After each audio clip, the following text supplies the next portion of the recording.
There's a version of you that's been single for a while now, and you've got a story for why. Maybe it's your height, maybe it's your face, maybe it's just the apps are broken. And look, I believed that story too, for years. It's a comfortable story. It lets you off the hook. But here's what nobody told me until I was almost 30. The thing keeping most guys single isn't something they can't change. It's something they do every single day without noticing. Patterns, habits, small choices that stack up until "I'm just unlucky" feels like the only explanation left. This video is the conversation I wish someone had with me at 22. Not motivation, not "just be confident, bro." The actual behaviors that kept me stuck, and what it looked like to finally get unstuck. If you've ever felt like you're doing everything right and still getting nowhere, stay for this one. Let's kill the most comfortable lie in dating. I'm just not attractive enough. Genetics, bro. Most guys aren't unlucky. They're stuck. Stuck in routines that quietly sabotage them. Same hoodie, same screen time, same avoidance. Then they call the result fate. And I get it, because that excuse feels like relief. If it's genetics, you don't have to do anything. Now, yes, apps are brutal. There was that OkCupid data where women rated like 80% of men as below average. Sounds like the end of the story, right? Except their actual behavior didn't match the doom. They still messaged mostly average-looking guys. Meanwhile, men sent about 2/3 of their messages to the top third of women. So the top 10% or nothing thing is not reality. It's an app-shaped hallucination. And apps really do distort things. The average guy gets matched by less than 1% of women. That's not truth. That's a machine sorting you. Here's the question that should sting a little.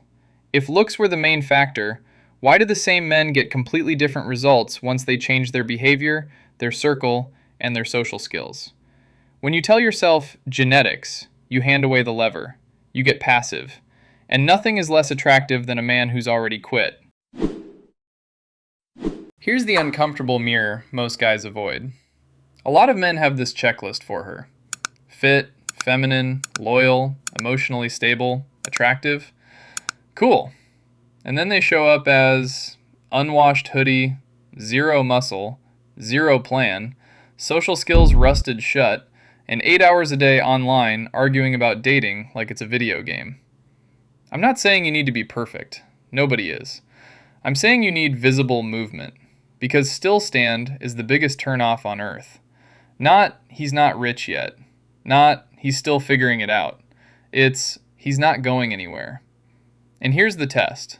No speech, no motivation quotes. Would the woman you want marry into your current life, or would she just tolerate it until she can't? At 25, I had a full list of what my dream woman needed to bring to the table. Meanwhile, my apartment looked like it had been robbed. I'm not proud, but it was accurate. Standards without substance doesn't look confident. It looks delusional. And delusion turns into bitterness when reality doesn't cooperate. If your standards only point outward, you're not picky. You're uncalibrated. Here's the part most guys get wrong. It's not status that does the heavy lifting. It's momentum. "I'm getting better" is a stronger signal than "I'm finished."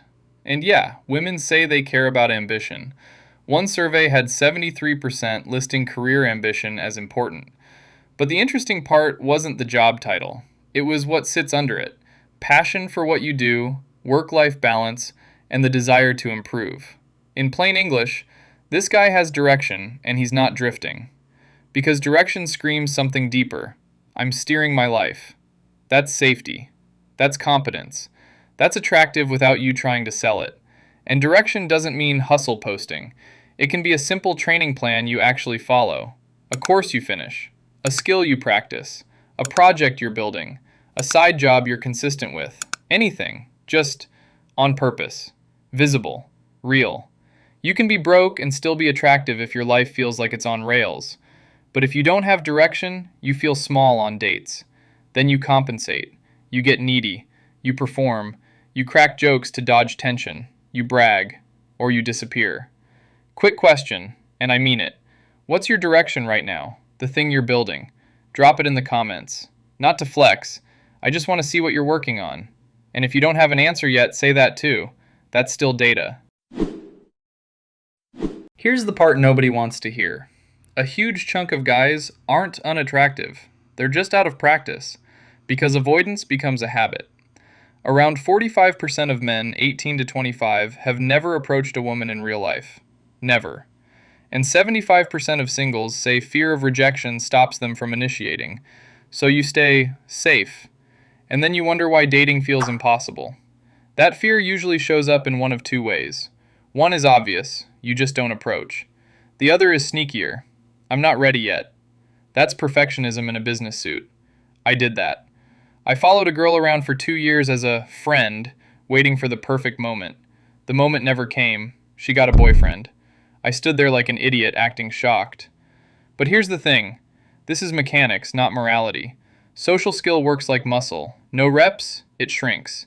And confidence isn't feeling then action. It's action then feeling. Waiting isn't preparation. It's avoidance. Rejection isn't a verdict. It's a data point. Context, timing, delivery, compatibility. Your value didn't drop. Your reps did. And that's fixable. Most stable relationships don't start with a cold approach. They start with, hey, this is my friend. Couples who meet through friends are about 30% more likely to last. Not because it's magical, because the trust is preloaded. You're not a stranger fighting for a slot. You're already a known quantity. And here's the problem. The social circle is dying. In 1990, 55% of men had 6 or more close friends. In 2021, it was 27%. Men with 0 close friends went from 3% to 15%. That's not bad genetics. That's isolation. And isolation is easy now. Guys 18 to 24 spend over 3 hours a day on social media.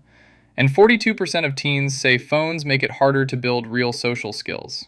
Yeah, no kidding. If you don't have a circle, dating feels like climbing a wall with no rope. But if your life is full of people, you don't have to constantly hit on strangers. So build it on purpose. Mixed gender hobbies, sports teams, classes, communities, events. And host something small. Training group, a weekly hang, game night. Regular beats one big night. Being single isn't a verdict. It's feedback. It just means the behaviors you're running right now are producing no relationship. And the annoying part is also the good part. Behavior is changeable. The guys who do best long term aren't the prettiest or the smoothest. They're the ones with a growth mindset. They take a bad date and go, okay, data, not I'm doomed.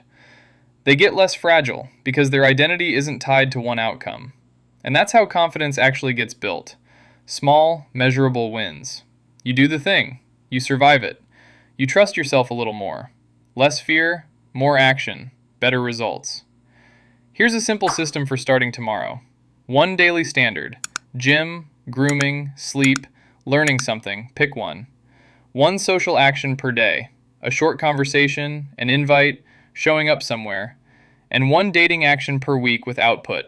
An approach, a real date, a setup through friends, actually sending messages, not scrolling like it's research. I still have the note in my phone from back then. Monday, gym. Tuesday, talk to 1 person. It's almost embarrassing. It worked. You're not too late. You're just too inactive. Most people have a bunch of relationships before it clicks, like 6, and only a couple are serious. That's normal. Treat yourself like you're built, not born, and dating stops being fate. Within weeks, you'll feel it. More conversations, more invites, less fear, more options. If this is hitting a little too close, leave a like. Not for the algorithm, for me.